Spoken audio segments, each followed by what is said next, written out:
ताई मला सांगा, तुमचा पोरगा इथं हॉलमध्येच खेळत होता का? हो, आधी तो इथेच हॉलमध्ये खेळत होता, नंतर लॉनवर गेला खेळायला. खरं तो लॉनवर खेळताना बी दिसला नाही. निंगी मॅडम, अहो तो खेळत असताना रागिनी मॅडम आणि कामिनी मॅडम दोघेही त्याच्यावर ओरडल्या, म्हणून मीच त्याला बाहेर खेळायला घेऊन गेले होते. ताई, तुम्ही म्हणालाय तसं तो हॉलमध्ये खेळत होता, नंतर रागिनी मॅडम ओरडल्यावर तो बाहेर खेळायला गेला. मग गोटे इकडे कशा आल्या? लेकराचं काय हो, ते एक जागी टिकतात का? बर बर, ठीक आहे, तुम्ही जा आता. कमळे, मला शंका यायली आहे. हे कोणतर मुद्दाम घडून आणले. गप ग, उगं डोसक्याला शॉट लावत बसू नको. तसं काय बी झालेलं नाही. अगं पोरच ती, त्यांच्याकडनं होणारच, त्यात काय एवढं. चल आपल्या कामाला लागू.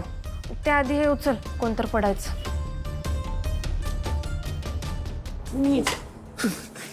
ओ गॉड, ग्रॅनी आजी आणि मॉम परस्पर हेल्प करण्याच्या टाइमला गायब असतात. आता हेल्प करायला तरी आले असते. सेल्फिश कुठले. अरे तू सेट प्रॉपरली डॅड. हो गॉड, याचं काय करू मी? डॅड, मी तुला हेल्प करते. थांब, तुझे पाय नीट कर. डॅड, बरं वाटतंय ना हो तुम्हासनी आता? लागलं बिगलं तर नाही ना?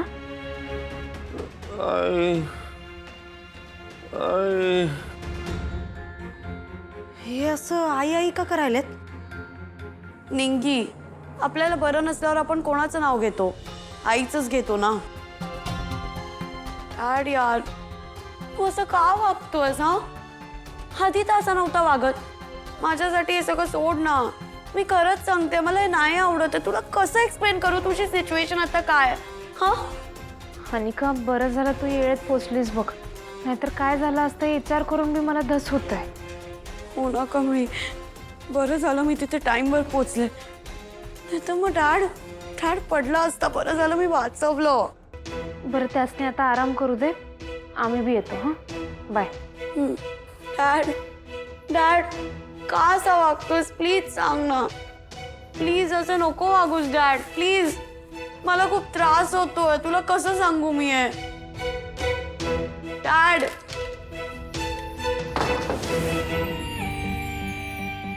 गावच्या नको त्या वेळेला कडमडले. तिच्यामुळे वाचताच नाही तर आज मेला असतास तू. मूर्ख. कशी गेली? तू काय केलं? हे काय बोललास? मुलगी गेली? नीट सांग, कोण मुलगी? कुठे गेली? तुझी मुलगी तर कमळी आहे ना? बोल ना, कुठे गेली तुझी मुलगी? कोण मुलगी? बोल ना डॅड, प्लीज. ती गेली मला सोडून. शे, आता काहीच नीट बोलत नाही. आता कसं कळेल? पण एक मिनिट, हा बोलतोय मुलगी गेली म्हणजे? हिंगे, तुला अजून बी असं वाटतंय का ती नाटकं करायला? कमळे, अगं मला 100% वाटते. आणि माझ्या जागी दुसरं कोणतं असतं की नाही, तर त्याला बी जरा तरी शंका आलीच असती. ठीक आहे, चल. राजू, प्लीज रडू नकोस ना, प्लीज. डोंट वरी, आता तो नाही तुझ्या वाटेला येणार आहे परत. नाही रे दादा, मला त्याचं काही नाही वाटत आहे.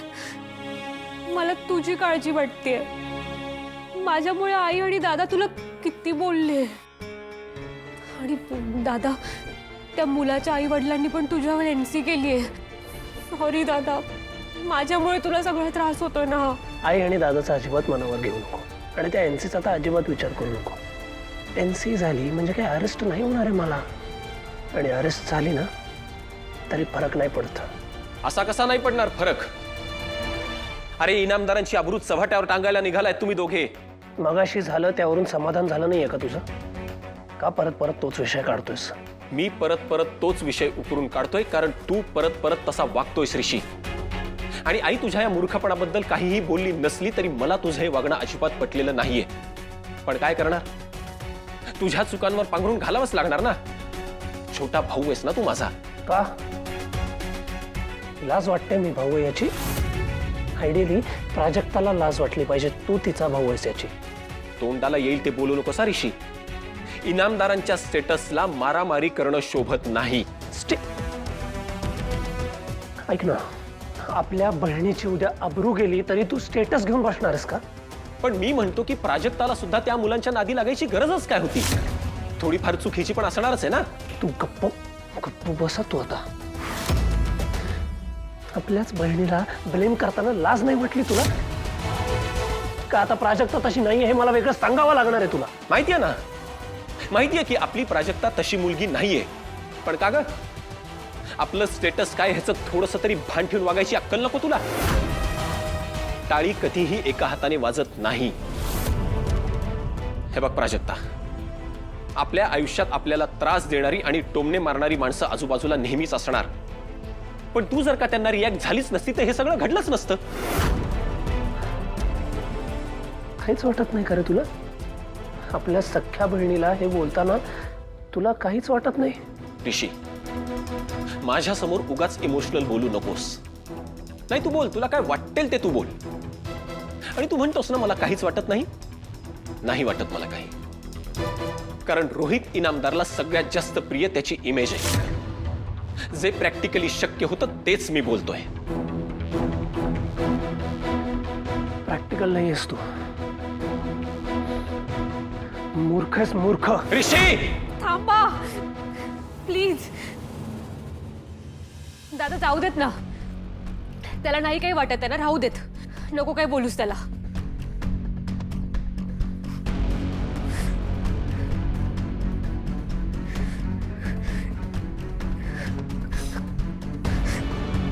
ऐक, तू त्याचं मनावर घेऊ नकोस.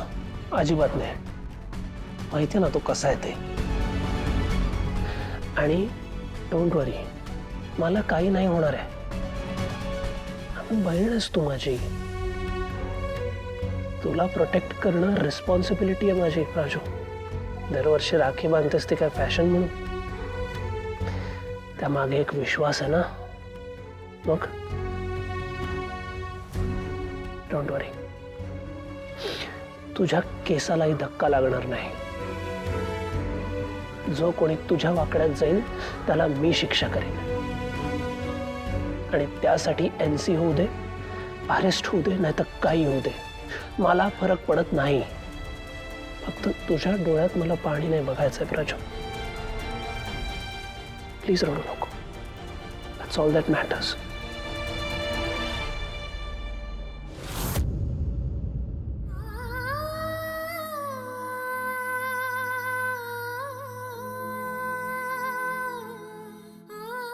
मी तुम्हाला एवढं समज बोललो म्हणूनच तुम्ही असं वागायला लागले.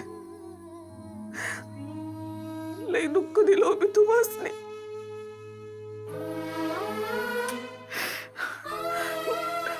माझ्या बोलण्याचा तुमच्या मनावर एवढा परिणाम होईल असं विचारच नाही केला.